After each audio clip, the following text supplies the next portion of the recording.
Товарищи, здравствуйте, с вами Александр, и это канал «Давай запишем». Наш очередной ролик мы посвящаем новинке из области студийной акустики – мониторам среднего поля от компании Kali Audio. Это модель IN5. Начнем, пожалуй.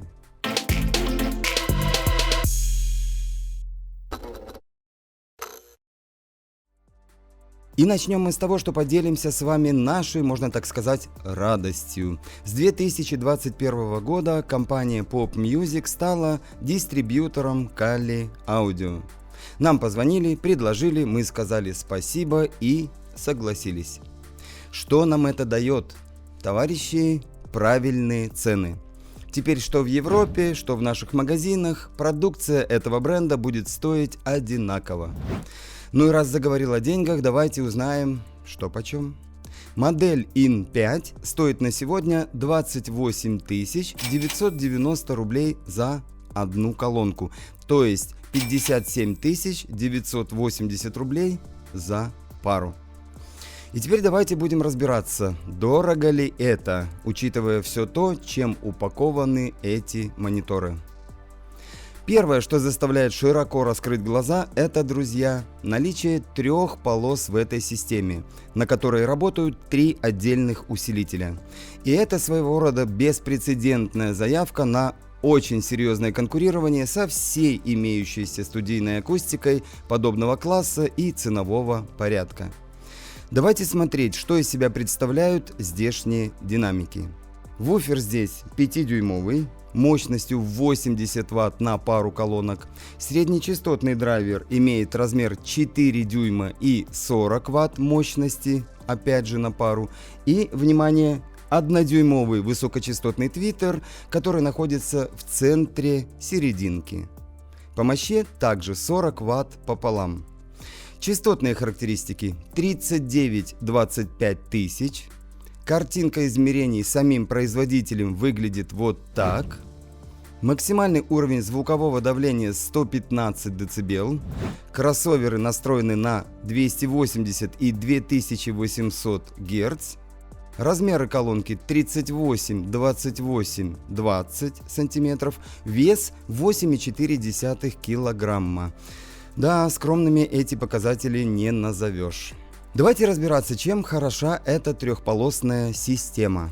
Смотрите, подобная конструкция позволяет двум динамикам выполнять меньше работы, а это увеличение запаса по громкости и уменьшение искажений по всему частотному спектру. Более того, твиттер и среднечастотный динамик установлены с наложением и имеют общий акустический центр. И добавлю, что здесь динамик выполняет еще и роль волновода для пищалочки, и его колебания не оказывают никакого влияния на высокие частоты. Кстати, если внимательно присмотреться к этим динамикам, то можно увидеть вот такое, на первый взгляд, странное исполнение точки их соприкосновения. Друзья, не пугаемся, это не брак, это такая конструктивная особенность, которая обеспечивает корректную работу этих двух динамиков.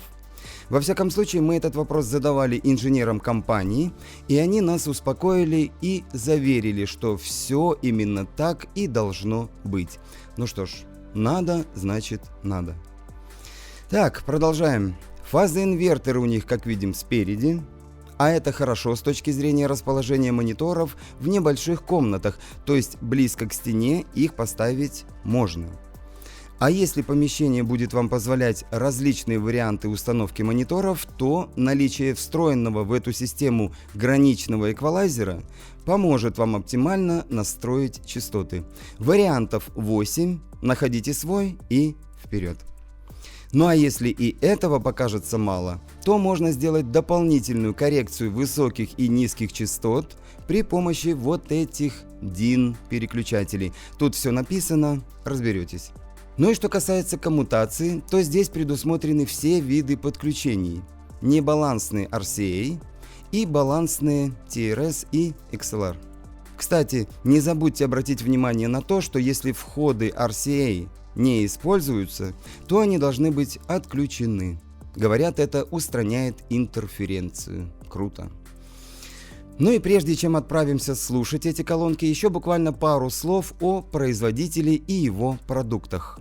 На сегодняшний день линейка IN включает в себя две модели.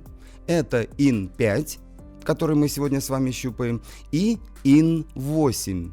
У нас они тоже есть, но правда в первой ревизии, поскольку они первыми появились на свет. То есть вот эти пятерки — это уже несколько усовершенствованный вариант. И мы в свою очередь ждем, когда к нам доедут обновленные восьмерки, и надеемся, что они не очень сильно подорожают. И, кстати, инструкции у нас на сайте к 8 мониторам уже есть, к пятеркам на подходе. Что ж, друзья, слушаем и делаем выводы.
Друзья, заключение будет кратким. Первое. Громкость. Ее тут столько, что хватит и вам, и всем вашим соседям. Напомню, что мониторы среднего поля, поэтому в комнату менее 12 метров они вряд ли подойдут. Второе. Частоты. С ними все в порядке, все сбалансировано, все прозрачно. Провалы или излишние подъемы замечены не были. И повторю, что возможность частотной корректировки под ваше помещение есть. Третье. Стереокартинка. Каждый инструмент прослушивается четко на своем месте в поле, и фантазия на тему «закрыл глаза и потрогал каждый» действительно работает. И, наконец, четвертое. Ребят, мне больше нечего вам рассказать. Эти мониторы надо просто один раз услышать. На этом закругляемся. Всем удачи и до новых встреч на нашем канале. Не знаю, что-то... Я так волнуюсь сегодня. Да ладно ты, Не-не-не, всего лишь 4К. Новые эти самые, как их, трехполосный монитор, такой ничего не... А это же вообще 4К.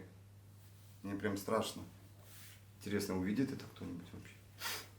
4К, 5К. Ладно, поехали.